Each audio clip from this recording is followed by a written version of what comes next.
என்னங்க, கிளம்பிட்டீங்களா கோவிலுக்கு எல்லாரும்? இன்றைக்கி சொர்க்கவாசல் பார்க்க. இன்றைக்கி உங்களுக்கு நிஜமாகவே சொல்கிறேன், ஆசீர்வாதமான ஒரு நடக்க போதுங்க.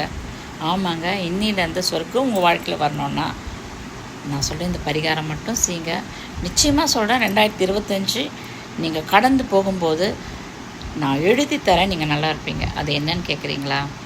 இன்னிலேருந்து 2 நிமிஷம் உங்களுடைய நாவை கொண்டு நீங்கள் நல்லா இருக்க போகிறீங்க அப்படின்றத உங்கள் வாழ்க்கையில் நீங்கள் என்னென்ன நல்லது நடக்கணும், உங்களுக்கு என்னெல்லாம் நல்லது நடக்கணும், நீங்கள் என்னெல்லாம் நினச்சிட்ருக்கீங்க, உங்கள் வேலை, உங்கள் சம்பளம், உங்களுடைய மனைவி, உங்கள் ஆரோக்கியம், உங்கள் குழந்தைங்க படிப்பு, எதுவாக இருந்தாலும் சரிங்க, அதை இந்த நாள்லேருந்து தயவு செஞ்சு என் செல்லக்குட்டீஸ் ஒரு 2 நிமிஷம் உங்களை நீங்களே ஆசீர்வதித்து சொல்லி பாருங்கள்.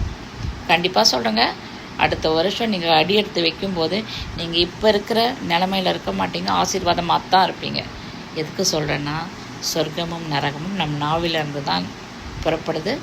ஸோ உங்களை நீங்கள் இன்னிலேருந்து 2 நிமிஷம் ஆசீர்வதிச்சுட்டு தான் வெளியே போகிறீங்க. சரிங்களா? ப்ளீஸ் செல்லக்குட்டீஸ் செய்யுங்க. ஏதோ நான் இன்ஸ்டாகிராம் வந்தேன், ஆடினேன், பாடினேன், ஓடினேன் அப்படின்னு இல்லாமல் என் செல்லக்குட்டீஸ் நல்லா இருக்குன்னு சொல்லி நான் சொல்கிறேன். நீங்கள் செய்யுங்க. வாழ்க வளமுடன். இனிய காலை வணக்கம்.